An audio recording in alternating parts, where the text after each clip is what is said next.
Hi, I'm Joel McLeod. And I'm Roland Tanner. Welcome to the 905er.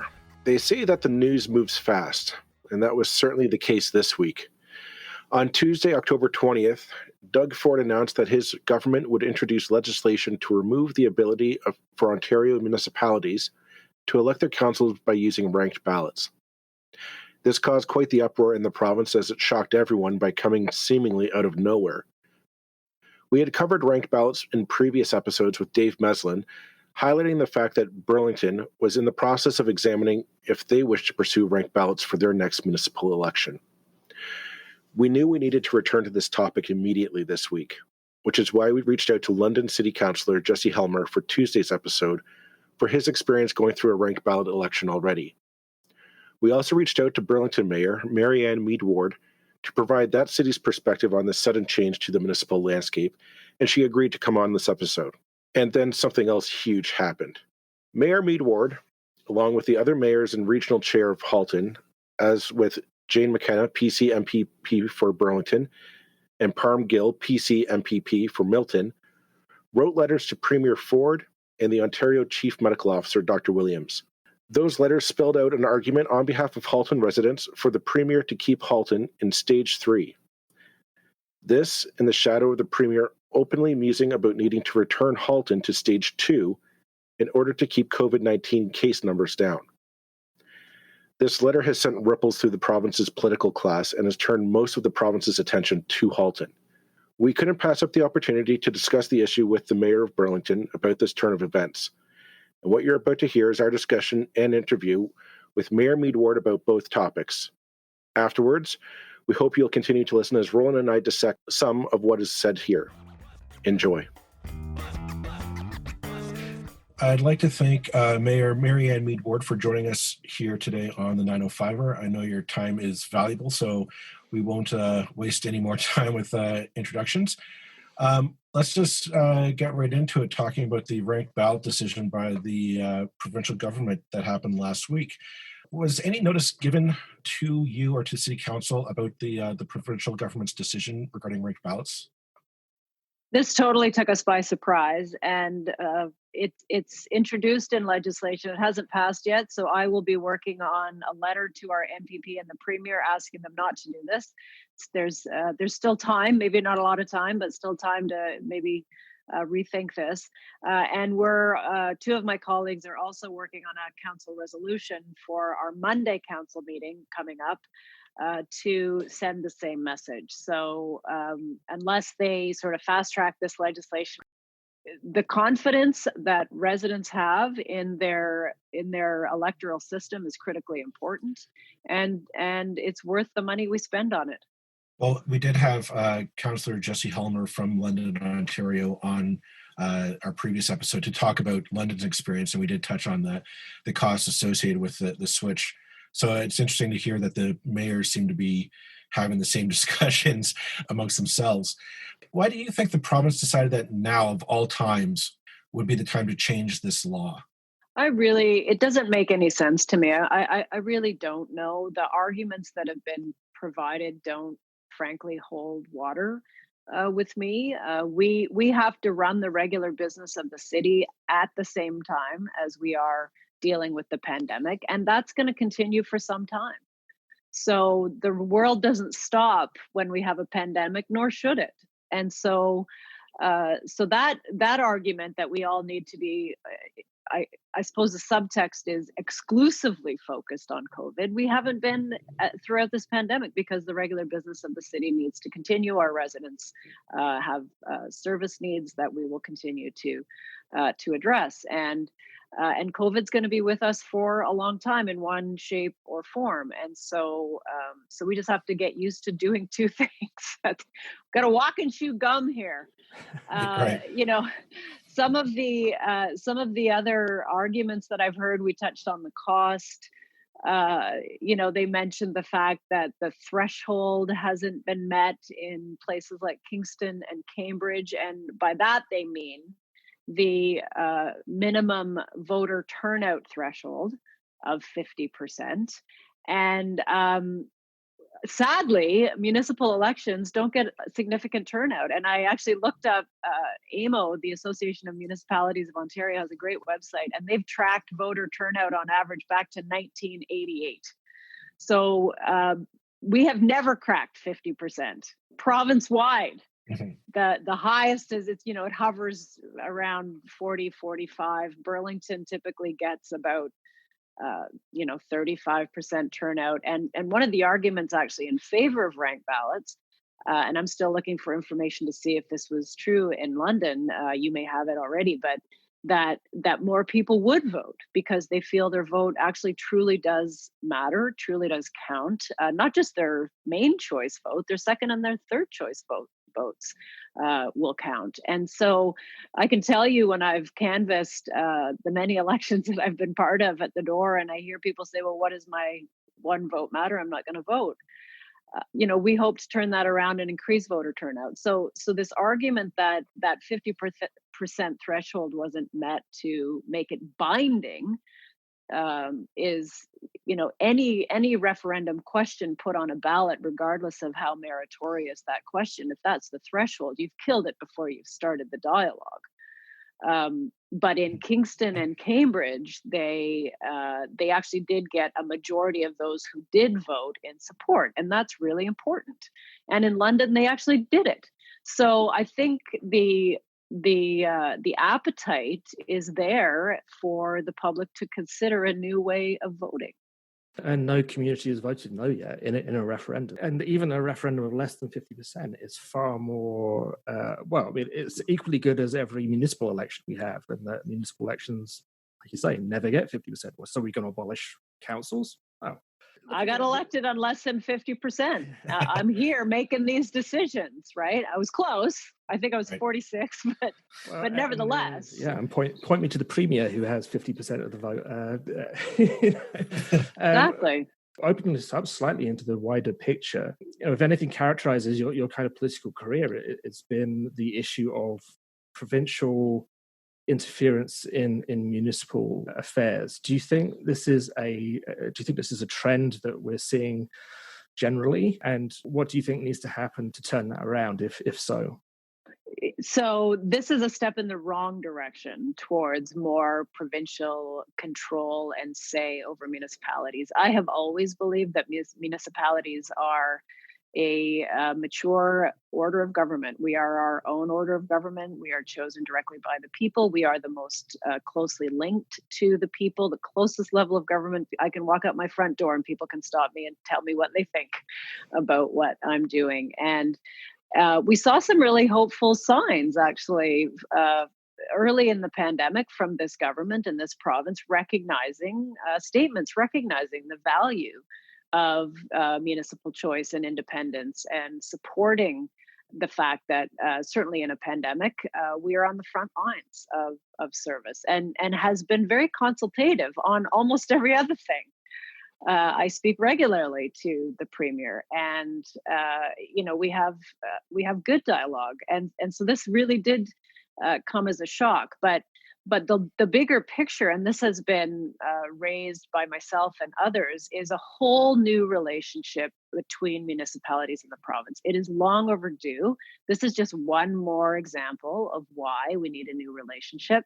But and you've heard me talk about eliminating the local planning appeal tribunal, the former Ontario Municipal Board, a provincial creation of non-elected appointed individuals who get to choose development in a community they don't live in, and they're not elected to serve. And that's just one example. So actually later this week, I have a meeting with the folks from Toronto who've started the Charter Cities movement. And the entire essence of that movement is getting more responsibility and decision-making power right into the hands of local governments.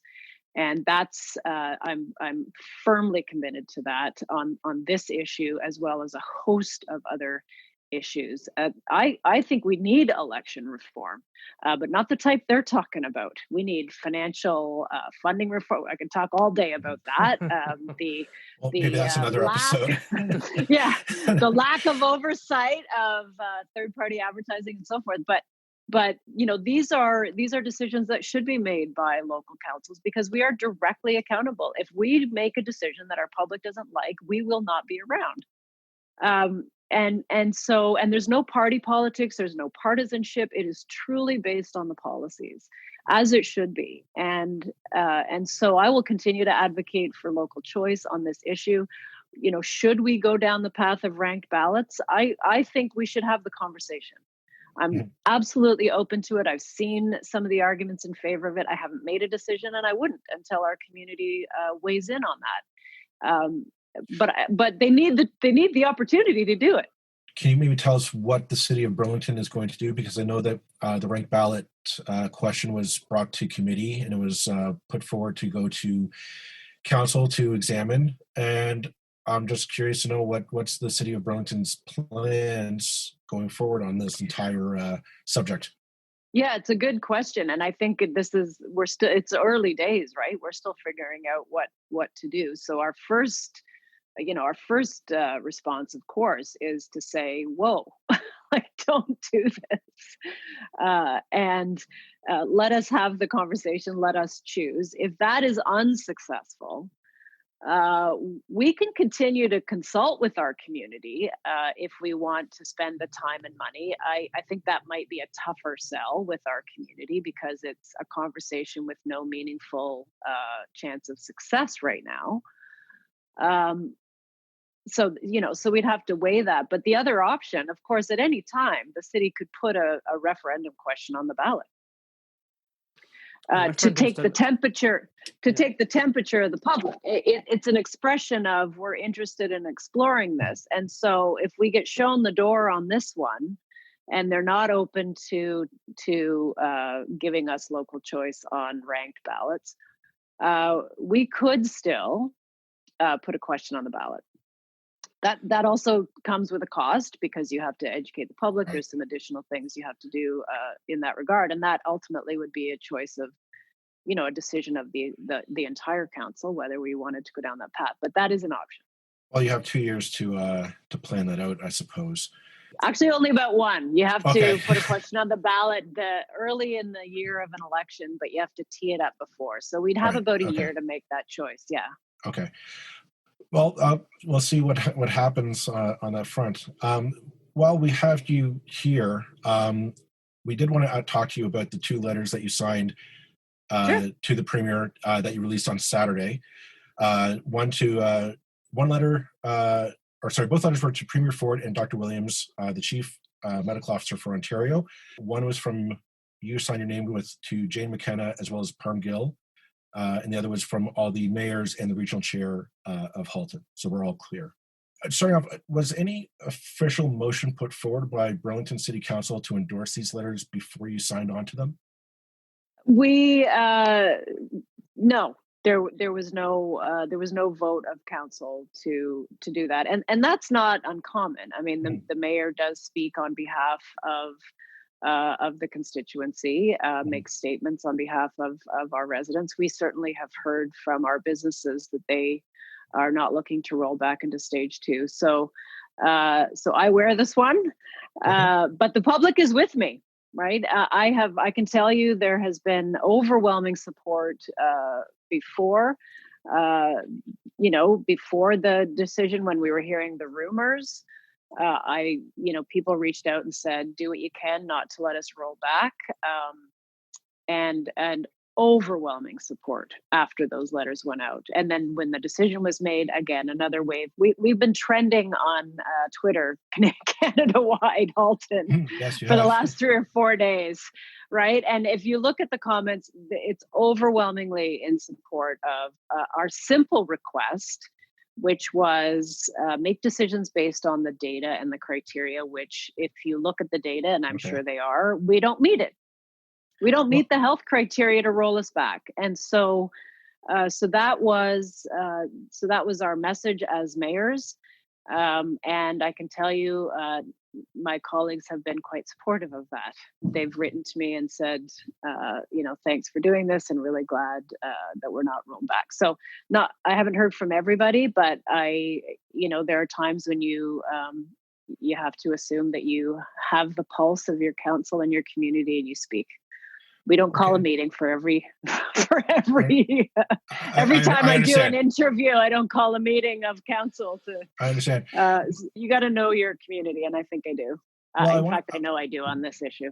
Well, I want to talk about the letter from Jane McKenna, which you signed on to. In the letter, and I'm just quoting here, even with our numbers continuing to decline, we understand that Halton's medical officer of health is pushing to move Halton region back to phase 2 next week, in line with Peel, Toronto, York, and Ottawa.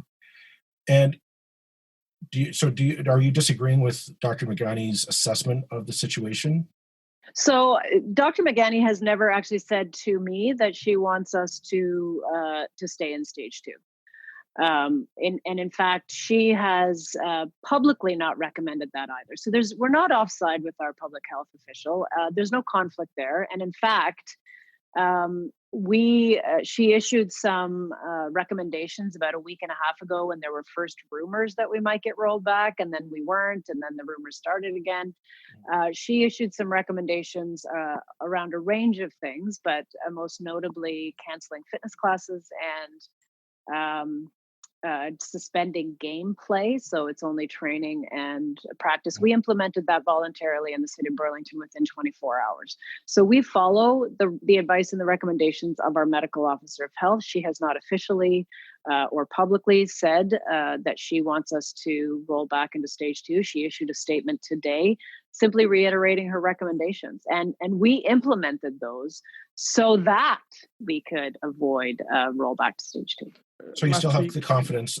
I absolutely have confidence in our medical officer of health, and my personal view, there is no conflict. I have great respect for her, and the main point of the letter and why I put my name to it is we are simply asking for the decision to be based on evidence and for a targeted approach. I stand by that. That was the most important piece of the letter, and there's not much more drama than that, and that's what residents and the public are looking for.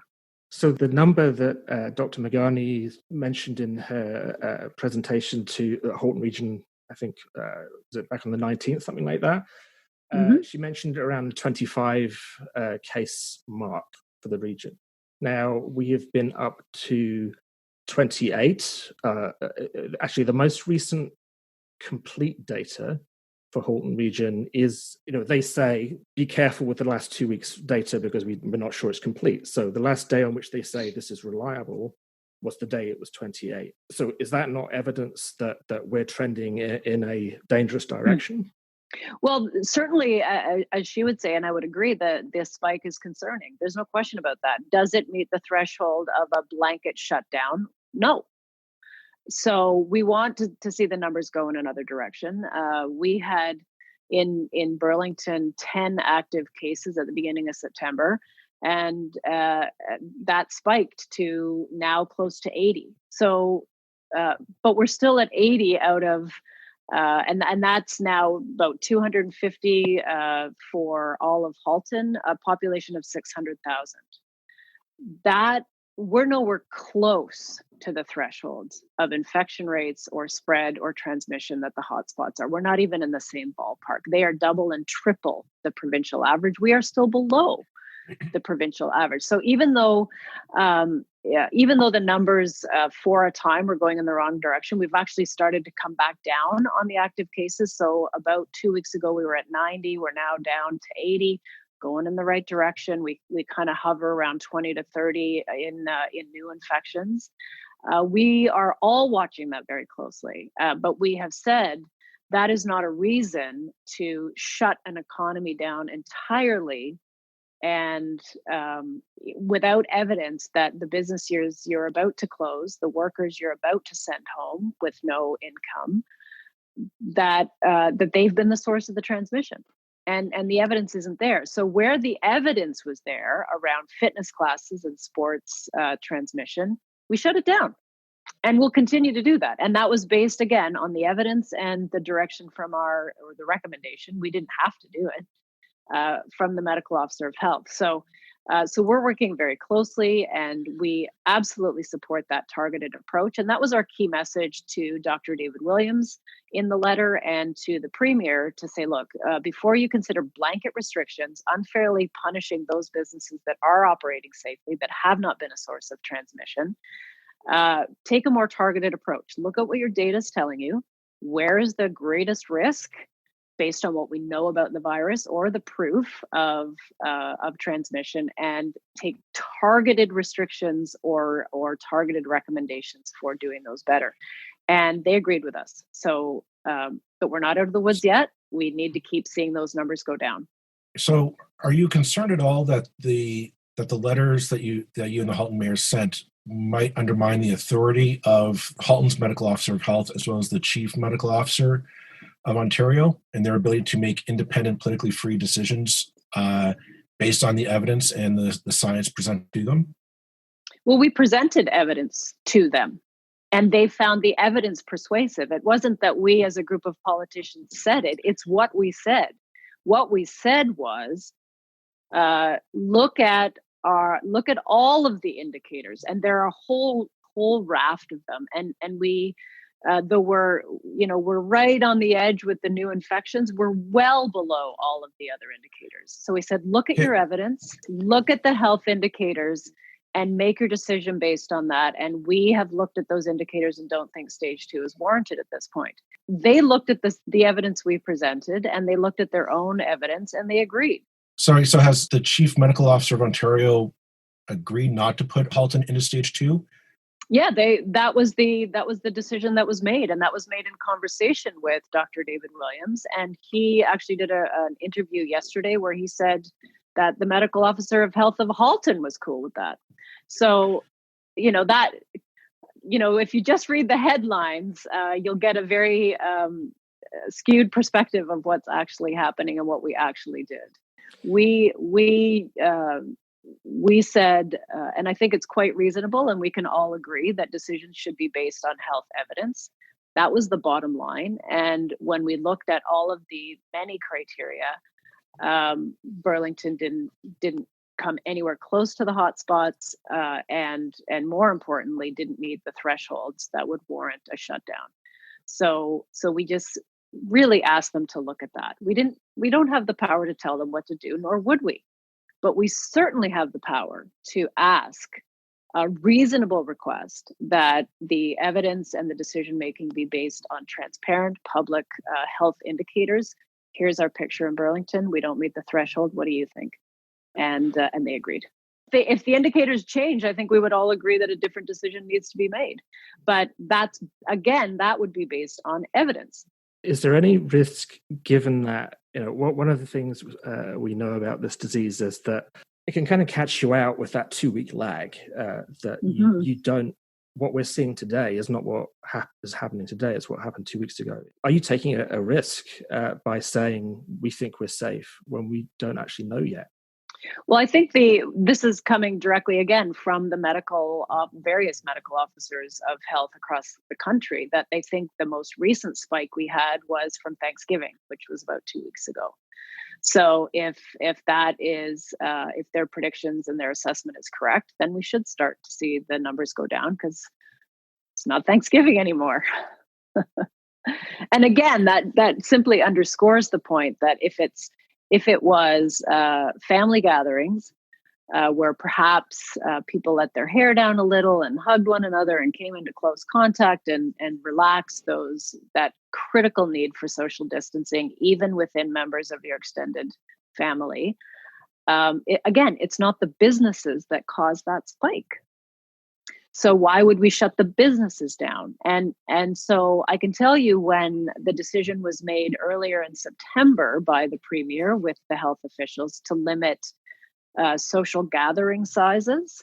So if you're having folks over for a party, it's 10 inside. If you're in your backyard, it's 25 outside. I can tell you that directly affected a personal friend of mine who had a wedding planned with 50 of us in her backyard, and nobody could come. We did it because the evidence was there that social spread in those kinds of, I'll call it unsupervised gatherings, is where there's a source of transmission. And I supported that. We supported that as much as it was challenging on that day, because it was based on the evidence. It was a targeted, and that was a recommendation, by the way. It wasn't legislation. It was not legislated. So that's the approach that we are increasingly asking for. And I think early in the pandemic, when we were still trying to figure out what it all meant and how it could spread, and then we learned about asymptomatic, and then we brought in masks, and we now know a little bit more. And I think in the early days, people were just willing to accept, okay, whatever whatever you want, elected officials, just do it. Now the public are saying, well, show me the evidence. Show me the rationale. Show me the link to health indicators, and that's fair. That's reasonable. I support that, and that was quite simply our request of the medical officer of health and the premier. Taking a step back on this one, what does it say that we are 8 months into this pandemic now? You can correct my timeline if I'm wrong. It feels like it's been forever, and we're still asking for a plan to live with this. We've been told by every medical professional scientist that says this is going to be our lives for the next foreseeable future. Why is it that it seems that we're only stuck between open and shut? There's no living with COVID-19. There's no effort being made to come up with a plan that businesses don't have to live in fear of we're either open or we're shut, and we'll let you know by the weekend. I'm going to editorialize here. Our economy can't function that way. Small businesses can't be operating. Like, hey, maybe this weekend we'll shut you down. Maybe this weekend you can live to see another week. You wrote the letter. I'm just sort of, why is it that we don't have a clear plan? We don't have a clear plan of guidance between our daily lives and our economic lives. We don't seem to have a plan to, there's many people listening are shaking their heads wondering, why are schools forced to be 25 plus classes, and businesses are restaurants are allowed to be open? I'm not putting this on you by any stretch. This is not your responsibility. I'm more looking for your opinion on this, because it seems that we're dealing contradictions in this, and we keep bumping into walls instead of finding a plan forward. I think, just to your last point, I think there's a difference between supervised and unsupervised activity, first of all, right? If you can control access to your premises, if you can control where people stand, whether they wear a mask, where they sit, a restaurant would be like that, a grocery store, we've all been in the long lineups to get in. There are ways to supervise and control behavior and interactions, arguably in the classroom setting. It's those unsupervised, opportunities for big gatherings that's still a huge source of risk. So I think we have to distinguish between those two, first of all, and why they're a little different. But to your point, I think what the public and what we, when we sign the letters, are asking for is that targeted approach based on specific recommendations, rather than a blunt instrument of open or closed. And I think they've absolutely started to do that. And I think the change to the gathering size for those unsupervised types of activities was one of a number of ways that they've done that. So, we are, I think, in that new phase. We are in that period of saying open and shut is not good enough. Open with conditions, open with recommendations or legislated requirements, and only closed under the most egregious circumstances. And to some extent, I've heard some of my mayoral colleagues say this, closed if you yourself as a business have not followed the rules. So don't close everybody down, just close that business down. Well, since I have you here, I used to own a restaurant back when I was younger and wiser. This is one thing that's always plagued me since the day one of COVID-19, when they first locked everything down and they started opening things up, and they're talking about social distancing in restaurants and whatnot. I've always thought that it was never a big deal to add 2 more criteria to a public health officer's mandate when they go and do inspections. Public health officer, Halton Public Health, as well as every other regional public health team, will go into a restaurant on a random point and do inspections to check for rancid meat, pest infestation, making sure that you're abiding by fire code criteria, that you're not overcrowded. Why can't we add, give them a tape measure, go in and make sure that tables are indeed 6 feet apart and that they aren't overcrowding beyond what I guess is new COVID-19 building requirements? Why is this seemingly impossible to do for Halton Public Health? I don't think it's impossible. I think it's a good suggestion. And I think open with conditions is the way we need to go. Open with restrictions where necessary, legislative requirements where necessary, voluntary recommendations where possible. Mm-hmm. And I think the community is supportive of that, and also just not closing an entire sector. So we are starting 8 months in. You're right; it's 8 months to figure out, how it's spread and the reality of asymptomatic transmission, and we have to be extra vigilant about that, and start to put those measures in. And the simplest, the one simplest way to help folks avoid getting it is to keep that 6 feet distance, and that has implications for all of our public spaces and activities. But it's not complicated. It's easy to understand. It's just it can be tricky in small spaces to implement. On that note, Roland's giving me the flag that our time is almost up. So I want to thank you, Mayor Meed Ward, for coming on and giving your valuable time to this and on these two important topics. And we hope that we'll have you back on for a possible follow-up episode somewhere down the road. Anytime. Happy to, anytime I can make it work in my schedule, happy to accommodate. Thanks for your interest. Thank you. Well, thanks so much to Mayor Meed Ward for joining us today and being very generous with her time. Really interesting conversation, I think. Joe, what were your impressions of what the mayor had to say? It was a lot to take in. Two very big events happening this week in Ontario news, for sure, and especially in the 905 here. We had wanted to take some time to kind of dissect what was going on and do a bit of background research into what's happening here in Halton. And we've taken a look at the Halton Public Health website to see what exactly the Halton Region Public Health Unit is saying about COVID-19 in the region. And these are just some of the things we pulled off of the website. And I just want to state them without giving too much of a color commentary to them.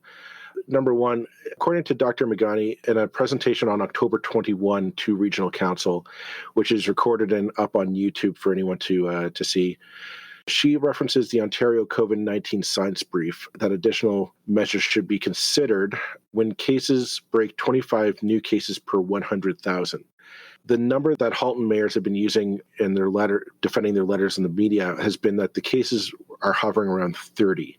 But at the time of the signing of the letter, the numbers were actually considerably higher than 30. So that has to be taken into account as well in discussing this, I think. Number two, on the Halton Public Health website, the cases over time graph highlights that cases reported after October 12 should be considered with some degree of caution due to lag time between infection and reporting. Number three, Dr. Magani, in her report to Regional Council on October 21, stated that the primary source of infections were occurring in private homes as well as social gatherings, and that the third most common spot for infections were in dining and entertainment venues. And she goes on to emphasize that bar and restaurants made up the most of that category. And lastly, in our interview, if you recall, Mayor Meed Ward cited that a decision was made regarding Halton remaining in stage 2. We were confused due to conflicting public reports, and we looked into it after the recording. And in a CP24 article, Premier Doug Ford's office made it clear to reporters that no announcement regarding Halton would be coming forward. However, Laura Stone of the Globe and Mail and Colin D'Amelio of CTV both stated on their Twitter feeds that Ontario's Chief Medical Officer, Dr. Williams, as well as Halton's Medical Officer of Health, Dr. Magani, have both declined to provide recommendations on Halton so far. So that's just some kind of background information that we looked up just to educate ourselves a bit on this topic. As with so much, there's quite a bit of confusion, and I'm not necessarily being critical of anybody for that confusion, but it's not helpful. So the mayor said today that a decision had been made not to return Halton into modified stage 2. I think that's the correct term. But the province is saying a decision has been made. Now, what we're almost talking about here is a decision not to make a decision or a decision to make a decision. It's like something out of Catch-22 or Kafka or something like that. The average citizen with the best will of the world can't make head nor tail of much of this. From my understanding of what the mayor was saying today, she said very clearly that this is not about pressurizing the public health officers, yet I don't see any way in which writing a letter to public health officers cannot be seen as putting pressure on public health officers. It is a form of lobbying. It's a form of political pressure. And I don't think you can say otherwise. The letter to the mayors signed, with the exception of the mayor of Oakville, Rob Burton, the mayor of Halton Hills, Rick Bunnett. Yeah. I think we've both read it through now kind of multiple times, and it seems to us that it is being critical of the Halton public health officials. So it's somewhat surprising that the mayors would have put their names to this. Is that how you see it? I find the phrase that I asked Mayor Meed Ward about was, even with our numbers continuing to decline, which I think is a bit debatable depending on the Halton public health data that we saw. We understand that Halton's medical officer of health is pushing to move Halton region back to phase 2 next week, in line with Peel, Toronto, York, and Ottawa. I don't see how we can interpret that other than they clearly don't want to go back to phase 2, which I do understand. I do. But I see it as a line of they want a way to countermand a possible decision by Halton's public health officials, is how I read that. I know that I gave Mayor Meed Ward a chance to address that, and she says she still has the confidence of Dr. McKenna, and I'll take that at face value. I do believe, though, that, as you said, these letters make these decisions now political. The entire line so far has been the science will lead us through this pandemic, and the premier and the mayors and all our elected officials will be relying on epidemiologists and medical officials to guide us through this, to give us the best scientific advice. These letters, I think, throw that policy out the window. It's a very dangerous precedent, regardless if you agree with it or not. You know what? They might be right. I'm going to give them benefit of the doubt that they might be right on Halton might be A-okay. The letters themselves are problematic. The letters themselves set a precedent that for any other mayor, we could be looking at Hamilton. Mayor Eisenberger could be looking at this and saying, well, geez, maybe I need to look at my data and I've got to make a cogent argument, write a letter to the premier and the chief medical officer, and I can avoid getting Hamilton into stage 2. Same as the mayors of Niagara. And we can't be governing through this pandemic this way of it's region against region, and we're now into horse trading over what each region gets to do during COVID. The mayor spoke about public opinion and her having the support of people in Halton. Now, she also spoke about scientific evidence and so on, but the scientific evidence comes from the public health officials. So if you're questioning the public health officials, you're questioning the scientific evidence. The public opinion, whether it is overwhelmingly in favor of keeping restaurants open, and this whole thing is basically about restaurants, let's face it. Gyms are already shut, I believe. Public opinion cannot be relevant in a medical crisis. Either we're trying to protect people or we're not. And just to read that sentence again, because it is so key. Even with our numbers continuing to decline, we understand that Halton's medical officer of health is pushing to move Halton region back to phase 2 next week, in line with Peel, Toronto, York, and Ottawa. And the whole letter is to say, don't do that. Yes. So that it cannot be read any other way as the thing that the Halton medical officer is pushing for is wrong, and we want you to stop it. Mm-hmm. That is very problematic. And I'm really not so sure that public opinion is as obvious as the mayor seems to believe. It may be obvious from what arrives on her desk from the people who are in terrible situations because they're trying to run businesses in this dreadful time. The people I know in Burlington and Ontario are not representative of anything very much, but nor is any random sampling of people. All I can say is I'm not hearing anybody saying, oh my goodness, we can't close down again, because it seems to many of us, the people in my circles, whatever, that the last thing we want to do is mess this up now, having come so far. And that would be a far worse thing to do than to In pursuit of a small amount of money, take a risk now. I think the mayor kind of hit the nail on the head. My last question to her in the interview, she is right when we don't have enough information about these decisions. The letter from the mayors and the regional chair to the premier and the chief medical officer asking for clarity and a clear path forward and a clear plan to address COVID-19 and how do you keep businesses functioning and working in this pandemic, that was spot on. I fully endorse that. And it's going back to our episode with Mike Gibbs, talking about communications, is that we don't have enough transparency on this. We don't know why these decisions are being made. We can't be running this economy on an open and shut premise. Let's go as far as we can, we can, until numbers are too high. Okay, everybody shut down again. Businesses cannot run in this manner. I can't totally fault the mayors for wanting to do something. I get the frustration, and I know that they're getting phone calls and emails, and they're hearing from small business owners all over the region. They're worried about their livelihoods, and I get it. It's a terrifying time. That's kind of where we need that leadership. I think these letters just muddy the waters a lot. I don't think this provides a clear path. My worry is that the premier has set a precedent of, if you want your region to stay open, write some letters and give me a call and put some pressure on, and I'll do what I can to ignore the medical science. Because here's the thing, what if they're wrong and numbers start climbing up? We say, numbers are great now. The problem is the numbers are from 2 weeks ago. This isn't real-time data. This is from 2 weeks ago, 3 weeks ago. And even the Halton's website is saying, take these numbers with some caution. And we're basically saying, everything's great.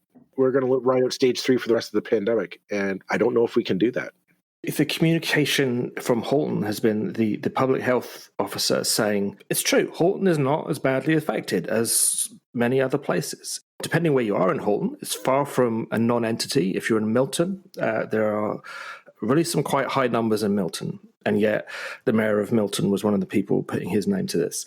But that risk you're taking and that confusion that you've now contradicted the health officer who's been telling people to, okay, now's the time. We're clearly in stage 2. We're in the second wave, rather, better way to put it. We're now clearly in the second wave. We need to increase our care and the number of isolating measures we're taking. They have now muddied that message to basically say, Mayor Burton, basically saying, we're different in Halton. We're a different kind of breed of people somehow. I think what he means is, and there may be some truth to this, middle-class people are really good at looking after their own interests. I know. But I think that's not a particularly lovely message to send out either, to say we're different, so we should have different rules from the rest of the province. Here's the thing that I'm always shocked at is the notion that the virus is going to end at Winston Churchill Boulevard. We've heard the anecdotal stories. I'm sure our listeners out there have heard from other restaurants in the area of people from Peel, people from Brampton and Mississauga, even as far away as Toronto, coming out to our bars and our restaurants. We know that before the gym shut down, folks with Good Life and LA Fitness memberships were leaving Peel to come and work in gyms in Halton. We can't be looking at ourselves as necessarily as an island in the storm. We are connected. It's a difficult time for certain. I get the mayors wanting to advocate on behalf of small businesses. I do. I think this is the wrong way to do it. I think the effort should have been put towards that letter from the regional chair, the region and the mayors asking for a plan. A clear plan.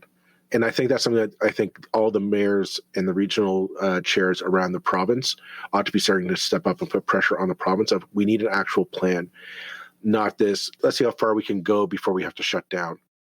Because you're going to kill the economy that way for certain. We need to find a way to live with COVID. We need to figure out what measures need to be taken and what tools small businesses need to make a transition into a COVID-19 centric economy. And I'm going to put it out there. The province needs to step up and put some money behind this and actually provide funds to small businesses to make this transition. Not just, buy some plexiglass and disinfect the hand terminal.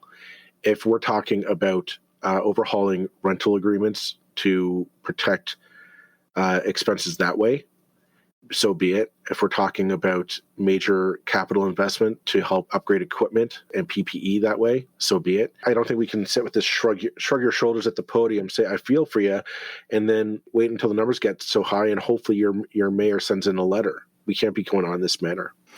Yeah, I think that is actually the best point, is that it shouldn't be an argument about do we stay open or do we shut.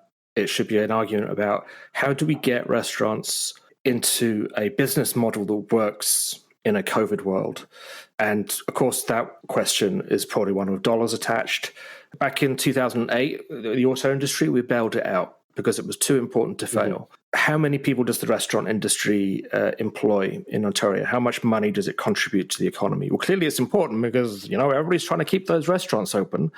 So if it's not safe to do in a traditional model, ultimately this is getting spread by people like Sam Oosterhoff having meetings at the Holiday Inn with his family and being a jerk. Yeah. I want to clarify for legal purposes, it wasn't a Holiday Inn. I don't want Holiday Inn to come after us. They're very fine people, and they did not host Sam Oosterhoff's event. It was a small restaurant in Niagara Falls, or Niagara region, I should say. And they actually posted to social media saying that they requested him and his party wear a mask and social distance, which, the photographic evidence proves they did not. So our leaders can't even follow their own guidelines, it seems. Well, actually refused. It's disgraceful. However, these are the two primary ways this was being driven. And until gyms were shut down, that was the third way. Gyms, restaurants, family gatherings. If those three things are controlled, this disease will go away. It cannot spread without those social interactions. By dickering over how we stay open, how we get around the rules, how we can still behave like normal and still tell ourselves that we're being good citizens, all we're doing is spreading this thing out over multiple years when we could be in a New Zealand situation right now, or a PEI situation, or a Nova Scotia situation, where they got this thing under control and they kept it under control, I believe. You know what? I say we leave it at that for this week, and we'll probably be on top of this for in the next few weeks to come, I'm sure. For sure. See you next week, everybody.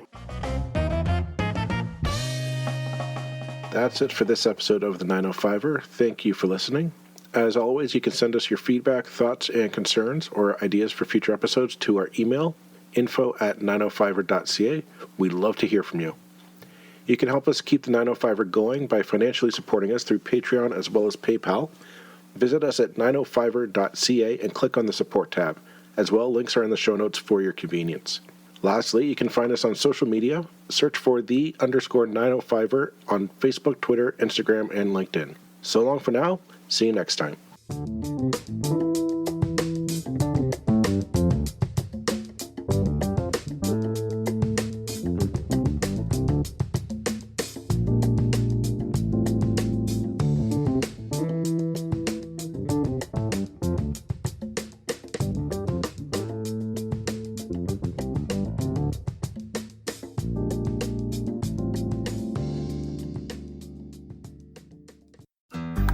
Looking to make the most out of this life and optimize your personal wellness? Then check out the Natural Man Podcast. Join me, host Mike C., as we explore all areas of human wellness, physical, mental, and emotional. Learn strategies to optimize your own well-being and be in the driver's seat of your own health. Remember, your doctor works for you. Learn biohacks, neurohacks, ways to improve sleep, and ways to optimize your body and your mind. Check us out on Apple, Spotify, the Fountain app, and at naturalmanpodcast.com.